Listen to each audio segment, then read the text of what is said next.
It's only entertainment. Welcome back to the Talking Hedge. I'm Josh Kincaid, Capital Markets Analyst and host of your Cannabis Business Podcast. With me is Dr. David Cunic. He is with U.C.S. Advisors. Dr. David, thanks again for being with us on the Talking Hedge. Thanks for having me here, Josh. And don't worry, I made sure I wore the Cannabis pot leaf jacket for all your viewers. They love it. They were dying to get that. This is not your first rodeo. What keeps you coming back to MJ BizCon? Why are you here? So great question. I've actually been to every MJ BizCon since the inception. 11 years. Yeah, 11 years. And it's interesting to see how much it's grown more and more and more. So why am I here? Well, a lot of people forget I actually used to own a cannabis testing lab right here in Las Vegas. So I have a lot of clients here in Las Vegas. I have a lot of investors out here in Vegas. And also, too, it's great because this is one conference. No matter where you are in the United States, people come to me. Mm-hmm. You know, and also my clients, I have a few clients here from Germany, from London, from Canada. For some reason, everyone wants to come to Vegas. And that's the main reason why I'm here. And also, too, it's really interesting to see what's up and coming. And you and I have both been in this industry for quite some time. It's also interesting to see what companies that said they were going to be here for the next 10 to 20 years, and now 3-4 years later, they're nowhere to be found. So it's really interesting to see how this industry is condensing a little bit, and you're really seeing who's really going to rise to the top. How do you make the most of it? It's 2 floors, it's 35,000 people, it's over 1,200 booths. How do you get around and make the most of your time? What's your secret? So my secret is this, like we tell all our clients, our number one green nugget is failure to plan is planning to fail. So we do our recon work starting almost 4 to 5 weeks in advance on which booths we want to go check out. We reach out to those vendors ahead of time, figure out what the best time for us to meet with them. And here's a little secret. When you come out here to Vegas, most people leave Thursday night or Friday morning. No, you want to stay till Saturday morning. Because this year the show ends at 3 o'clock on Friday, which I'm not personally too happy with, but I got meetings lined up from 11 a.m. on Friday to 5 p.m. on Friday. Because people want to stay here and they'll get more of that one-to-one attention. The other thing is too, we always tell people also is that you can't go to every networking event. You know, and something where, are you here to prospect, looking for business, or are you here to network? And when you really get that right in that right mindset, that's when you get the most out of this. This year we have approximately 83 booths that we're going to talk to, which is a lot, over 2.5 days. But those are people, booths that either one, we're interested in their product or their service, or one of our clients is interested, and so instead of them flying out here, we're their liaison for them. Okay. Did I see on LinkedIn or social media somewhere where you had mentioned you're drinking out of a fire hose since midterms when Missouri and Massachusetts? Maryland. Thank you. Are there a lot more real estate investors knocking down your door? Oh my God. We have more real estate investors coming to us. And what's interesting is that people did really well in real estate the last couple of years. Now, the way the market is, a little flatline, a little overpriced, these real estate investors have extra capital. And now they're starting to look at cannabis companies for them to invest in. And we've had more real estate investors reach out to us in the last 3 weeks than we probably have in the last year combined. Because they have extra money, they want to spend it before the end of the year, and they want to invest in the next up-and-coming companies. Almost kind of like those cannabis companies that are just about done with their friends and family around and starting their Series A, or they're almost done with their Series A, and next year they're going to their Series B. And the one thing, Josh, I mentioned in that LinkedIn post is that there's some really great cannabis companies. Their valuations are going up 30, 40, 50, even 80% come Q2 of next year. And what we are really seeing is a lot of cannabis companies, 2022 was a rebound year for them after COVID. And then they're continuing to grow. And now with more expansion, I mean, real estate investors are saying, hey, I want in. What's the investor profile on that? Is it conservatives that want the collateral on real estate, or why is it? I'm assuming that the real estate is a higher demand than the private equity as of right now. Why is that? So what is it about real estate that's just so hot right now? Well, so let's take a step back though. It's not so much the real estate investors going after and actually investing in actual real estate. It's more of they did so well financially the last couple of years that they have extra dry powder they're looking to deploy. And now they're not as conservative, so they're taking a little bit more risk. And they're saying, okay, you may not own the property or the building, but you got that 7-year lease. hey, you're already generating revenue. You need an extra couple $100,000? Sure, we'll get involved. In terms of different states, like let's use Michigan. Michigan technically has unlimited licenses, but if we peel back the onion, well, only 29% of all the towns in Michigan have opted in. And then we peel back the layer a little bit more, like you look at Grand Rapids, Michigan. Technically the state's unlimited licenses, but Grand Rapids, Michigan actually put a cap on how many licenses they'll give out.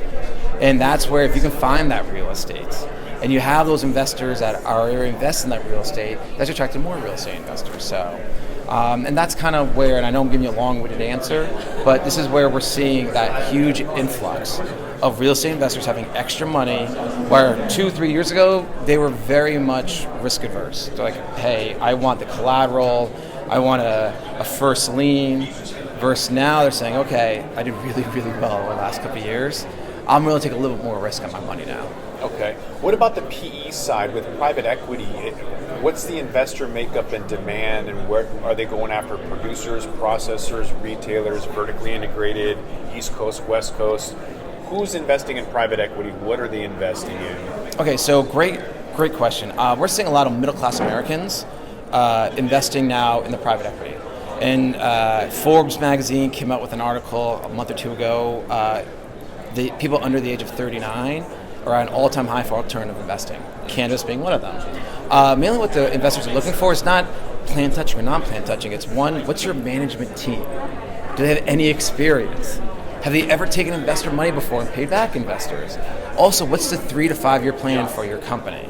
You're just going to say, oh, I'm going to get acquired one day, because you and I both know that's a pipe dream a lot of times. So what we're really seeing is management team, what's your 3 to 5 year goal, and also, too, what's that potential return on investment? The one thing we're finding right now and is amazing in private equity deals, some private equity deals are starting to offer dividends within 24 months of the investments.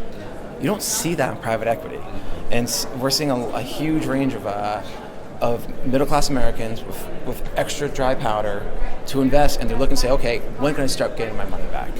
And they're saying, you know what, if I can get dividend starting in less than 24 months, that's a pretty good deal. Now, the irony is, this year alone, we've received maybe 375 pitch decks so far. Yeah, there's less than 20 deals that we like. And so that's where you have to kind of put things in perspective, where you're going to go through a lot of BS to finally, like we'd say, finally finding that hidden gem, or that dirty diamond that just needs to be shined up a little bit. What's the average price per pound in those decks that you're seeing? Is there anything fun like the Philly who thinks that 7,000, or people in New York who still think they're going to get $9,000 at the wholesale level per pound? What all those pitch decks? What are some of those ranges you're seeing? So one we're seeing is that people are afraid to give different variances in their pitch deck. So it's like, okay, great. You're not selling us wholesale for the same number for the next 4 years. That's just not going to happen. What's your best case scenario? What's your average scenario? What's your worst case scenario? We're not seeing that. I think the most interesting number I've seen is someone said they could grow a pound of cannabis all in for $204. And I'm like, how can you grow a pound of cannabis for $204 of good quality product? And I interviewed somebody who's selling it at $150 a pound. I don't know what the quality is.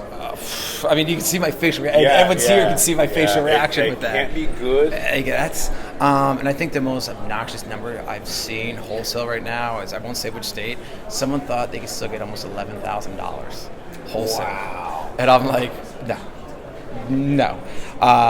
And that's where it goes back to also investors. Okay, what's your management experience? What have you actually acquired before in the past? What have you sold before in the past? And also, your numbers are not going to be the same for the next 4 years. But the other thing is, too, like, what amazes me is your staffing numbers are going to be the same for the next 5 years. No, that's not happening. But your profits are going to go up dramatically. It doesn't add up. And this is 2022, almost 2023. You and I, we remember back in cannabis in 2010, 2000, maybe even 15. There's a lot of what we call MSU, make shit up. All right, that's not the case now. There's research, there's history, and if anything, you have a more sophisticated investor now in this industry. Yeah, like the arbitrary $420 million valuation weed maps. What? Yeah. Where are people putting their money at? Is it on the grow, the manufacturing, retail? Are you seeing a specific sector and where money's flowing? Sure. Or preferred? So great question. For plant touching, we're seeing a lot of people going after manufacturing. Huge need in manufacturing. And a lot of people want to do manufacturing. In terms of dispensaries and grows, the social equity applicants or the micro licenses, very difficult. Investors are saying, I can't really get a great return on investment on that, so why would I do that? And we're also seeing a huge influx in non-plant touching. And the non-plant touching is also, okay, how can we take your technology, what you're doing, and also apply it to outside of cannabis? And we're starting to see that as well, especially with the psychedelics. And we're seeing a lot of non-plant touching companies do stuff in cannabis and also psychedelics. And that's really attracting investors as well, too. Do you have any green nuggets that you want to leave us with? So my green nugget is this. Everyone here, make sure you do your follow-up within 5 to 6 business days. Follow up before Thanksgiving, okay? People usually say, oh, I'll do it in the next 2 or 3 weeks. No, you're going to lose that potential lead. Too cold? Yeah, it's too cold. And I tell everyone, even just a quick email saying, hey, great meeting you. I'll follow up with you again the week after Thanksgiving. Is there a better day that works, or is there a day that works best for you? That's it. Plain and simple, because people, you want to be top of mind. And especially when it comes to people trying to get money, it takes on average 8 touches. 8 times you're going to talk to that potential investor that actually give you money. And last but not least, I'll tell everyone right now, is that it's fundraising season. Between people getting their tax returns, people now that the midterm elections are done, people have money they want to spend and invest for tax reasons before the end of the year. So this is the best time of year to actually go out, raise that money, do your follow-ups, do your leads, and make sure you follow up. People want to follow up with you, where can they do that at? The best way is you can reach out to me on LinkedIn. You know, I post almost 6 days a week. Or they can just reach out to me at david@UCSadvisor.com. And for all the lovely listeners, our work number is 201-252-7170. All right. And I want one last piece of green nugget, all right? We tell everyone this. There's a lot of third-party lending going on now. And one of the biggest mistakes we're seeing right now is people are trying to give away equity right away without taking on some debts. And we're telling people, if you can only get a couple $100,000 in debt, do that. You'll take your company and keep growing it, so therefore your valuation gets higher. Therefore, you give away less equity down the road. And that's the biggest piece of advice we've been giving to everyone the last 2 quarters here this year. People are taking notice because there's a lot of debt issuances out there, so somebody's listening to you. Yep. All right. I think with that, we're going to have to roll this one up. So I want to thank my guest, Dr. David Cunic, U.C.S. advisor. Appreciate you being on the Talking Hedge. Hey, thanks for having me, Josh. It's always a pleasure, man. I'm Josh Kincaid. This is the Talking Hedge. Don't forget to like, share, and subscribe, or don't. And I'm out. Don't forget to smash that like button on your way out and check out these other videos that we've got.